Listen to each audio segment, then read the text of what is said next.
The Democratic Congressman Suhas Subramanyam, who is a member of the US House Oversight Committee, which is investigating Jeffrey Epstein. I spoke to him earlier about why American lawmakers want both Andrew Mountbatten-Windsor and Peter Mandelson in front of them to answer questions. You know, I hate to speculate because there's no proof of wrongdoing yet, but I will say there's a lot of pictures of him with, some of the girls. Virginia Giuffre was one famous example, but there's been others since of him. And then clearly he's coming up in a lot of these documents and emails. And so I think his association with Jeffrey Epstein ran a lot deeper than what he's let on. And what we want to know now is the truth. And so if he does come and speak to our committee, the one thing I would ask for is for him to do so under some form of penalty of perjury so that we know he's telling the truth, because he has not been entirely truthful to date. It turns out from our research, Sky's research into the Epstein files, that the FBI and DOJ have been trying since 2020 to put in a mutual legal assistance request to interview him, and under UK-US rules and laws that is possible. But the UK and Andrew's lawyers, it seems, have been stalling, and so far that hasn't happened, and the British have not acquiesced with that request.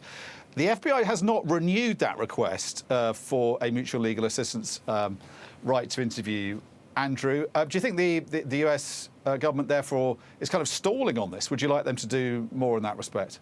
Oh, absolutely. I mean, not just Andrew, but really a lot of the people who are involved in some of these crimes or may have been involved in some of these crimes. If we find evidence that points to their association with Jeffrey Epstein and perhaps wrongdoing, then they should be interviewed by law enforcement too. The reality is our committee and our work on Capitol Hill is we're not law enforcement, so we don't have the same authorities in some way, and we certainly don't have any authority over foreign national like Andrew. But UK police do, and so if they wanted to launch an investigation, they ought to. And if the FBI has questions too, I think we should all strive for people to be cooperative with the FBI. What can Peter Mandelson do to help you as well? Are you actually actively seeking him to submit to your questioning as well? Well, he's certainly becoming a person of interest. Again, I let the documents do the talking, and if people continue to show up in the documents, I want to know more about their association with Epstein, whether Epstein was using their position of power for his own benefit in any way. And I don't care what political party they're in or, how powerful or rich they are or were. And this investigation isn't just about the crimes Epstein committed. It's also about the cover-up and about how he was able to get away and commit more crimes when he should have been put behind bars. I think it's fair to say the suspicion on this side of the Atlantic is, though Andrew Mountbatten-Windsor and Peter Mandelson are obviously of significant interest, that they are, in a sense, a sideshow. And the main attraction in this controversy is still President Trump, who fought tooth and nail for these files not to be released.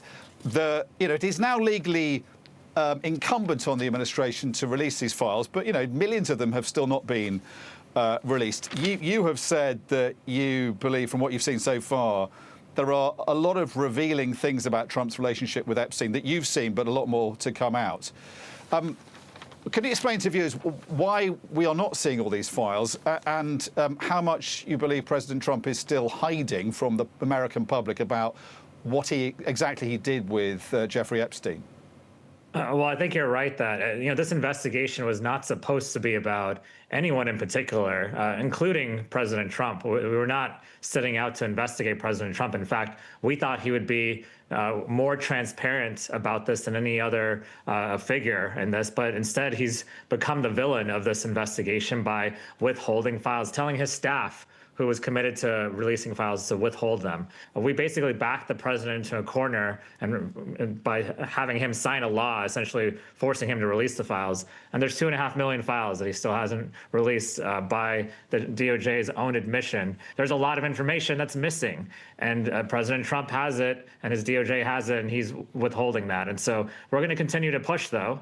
Even if he doesn't release one more file, we still have many other interviews that we're going to pursue. We're also going to make sure that we talk to others as well. Sure. As investigators. But do you think the whole sort of American democratic system of oversight and scrutiny simply isn't working. And to add to that, President Trump talked about nationalising elections, and one of his key lieutenants, Steve Bannon, talking about surrounding polling stations with ICE agents.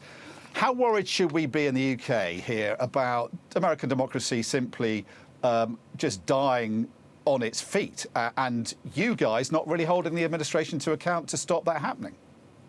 Well, I think I worry every day about our democracy, especially under this president, who has been one of the most anti-democratic presidents in recent history. And so I want to continue to ensure that our democracy works. And we're going to fight every corner, every tooth and nail to make sure that we protect that. If President Trump thinks that, people will never get to the truth, he's very, very wrong. And same with others who perpetrated some of these crimes or helped Epstein with these crimes. Yeah, but what is the sense of urgency? Because the wheels do seem to be grinding exceedingly slow in your investigation with Epstein. And there does seem to be a sense of acquiescence at the moment with what Donald Trump appears to be doing, potentially, to American democracy.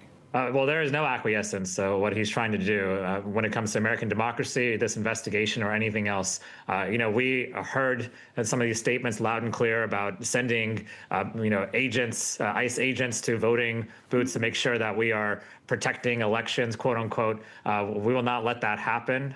We are having a fight right now on funding ICE and the Department of Homeland Security. I've called for Secretary Noem's impeachment. But in this case, we will continue to put pressure on this administration. We will not let them undermine our democracy.